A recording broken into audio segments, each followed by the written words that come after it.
Você já se pegou reagindo no calor da emoção em um relacionamento? Uma mensagem visualizada e não respondida. Um comentário nas redes sociais que te fez imaginar mil cenários. A ausência do outro que, de repente, se transforma em presença sufocante dentro da sua mente. Esses pequenos gatilhos disparam grandes tempestades. O coração dispara, a respiração acelera e antes que você perceba, você já mandou aquele textão, já discutiu, já se arrependeu e depois vem a culpa. O porquê eu agi assim. A vontade de voltar no tempo. A verdade é que amar para muita gente se tornou sinônimo de perder o controle. Não porque o amor exige isso, mas porque nos falta preparo emocional.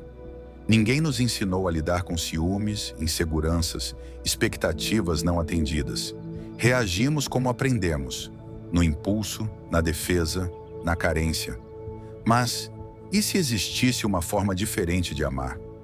Uma forma de manter o coração aberto, sem perder a cabeça fria, de sentir intensamente, mas agir com sabedoria, de construir um relacionamento que não é um campo de batalha emocional, mas um espaço de crescimento mútuo. É aí que entra o estoicismo, uma filosofia antiga, mas surpreendentemente atual, que pode nos ensinar a encontrar paz mesmo no meio da tempestade. E é sobre isso que vamos falar agora.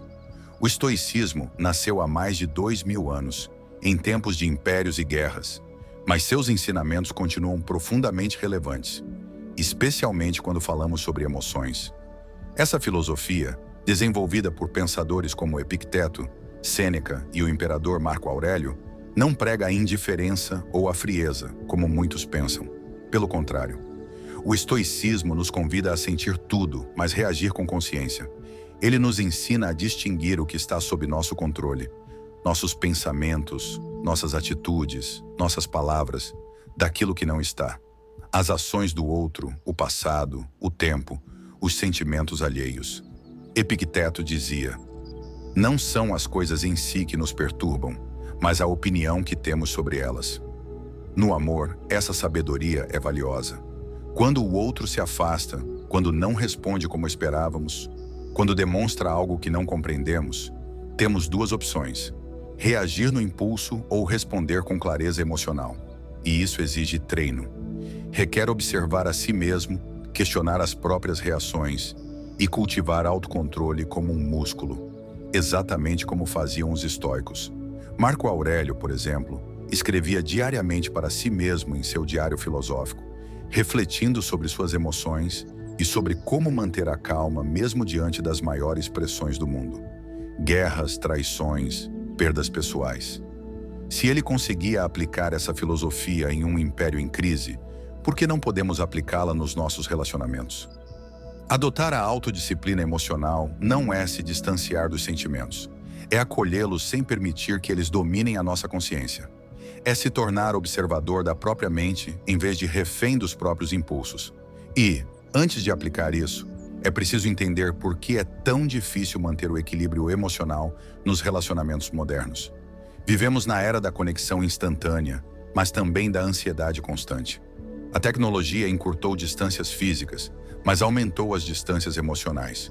Estamos mais disponíveis do que nunca. E, paradoxalmente, mais carentes do que jamais estivemos.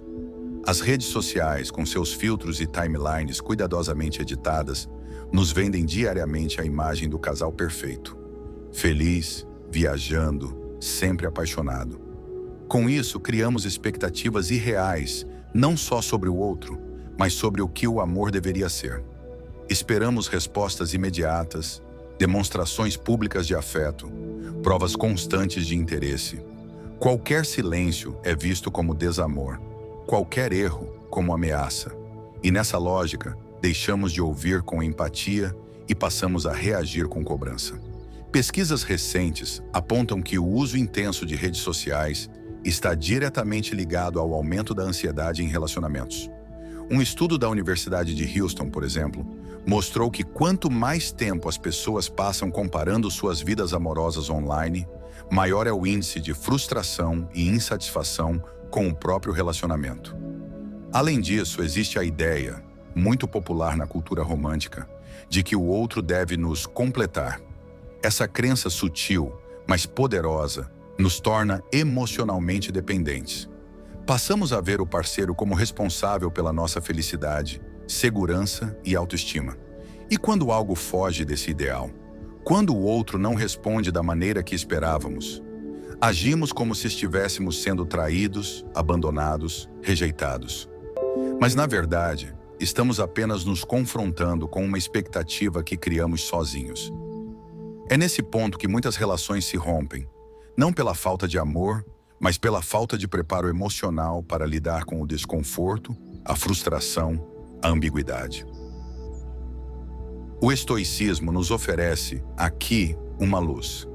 Ele nos mostra que a paz interior não depende do comportamento dos outros, mas da nossa capacidade de administrar as próprias emoções diante do inesperado.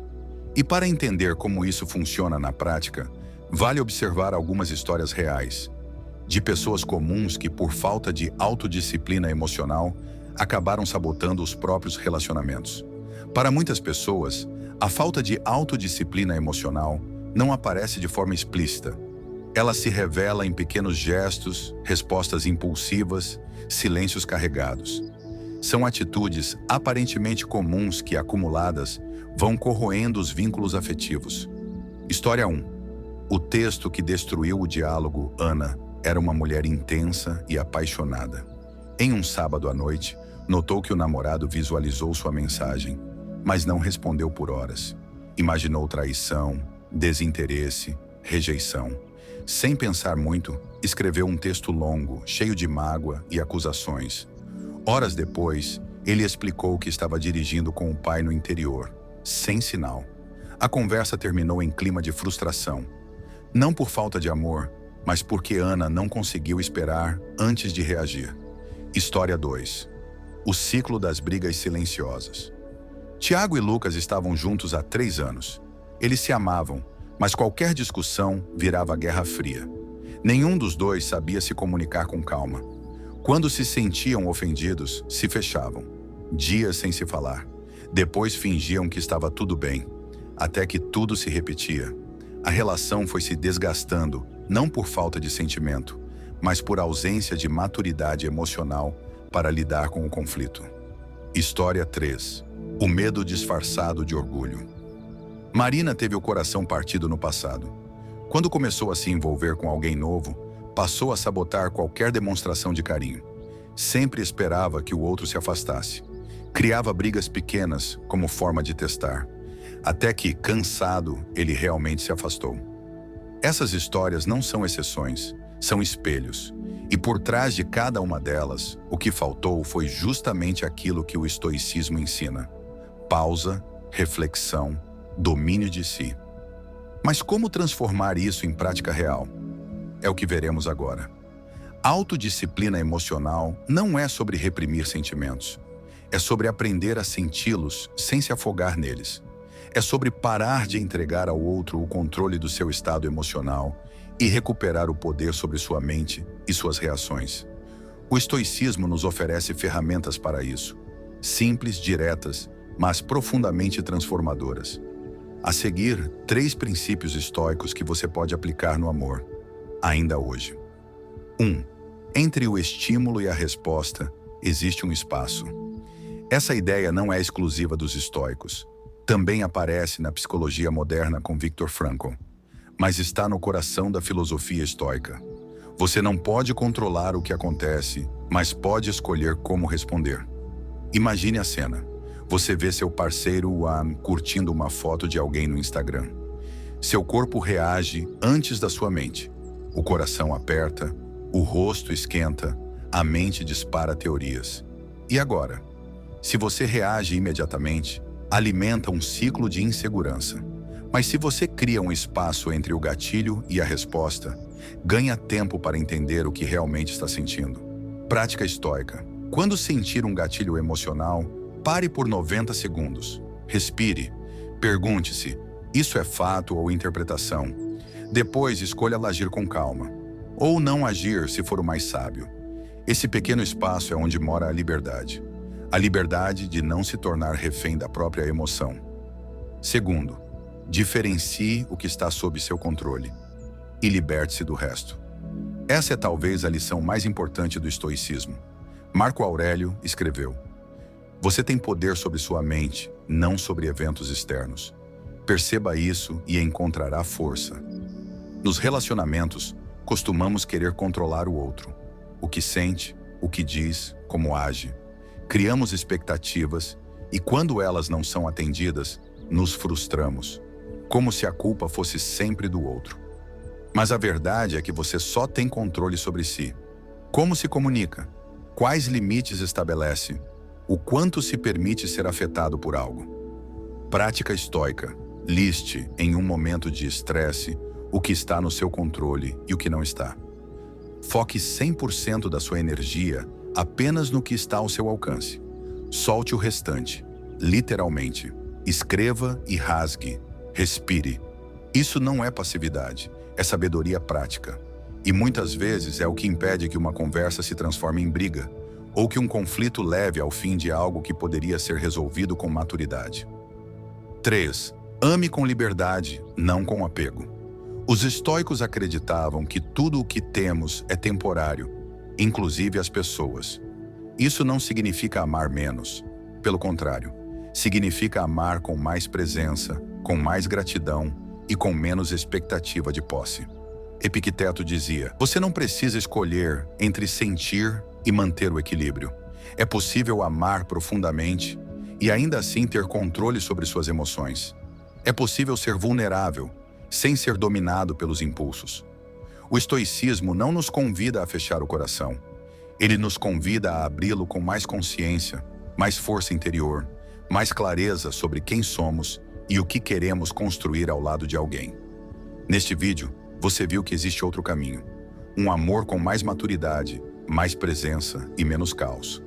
Um relacionamento onde a calma não é tédio, é segurança emocional. Onde o silêncio não é desprezo, é espaço para reflexão.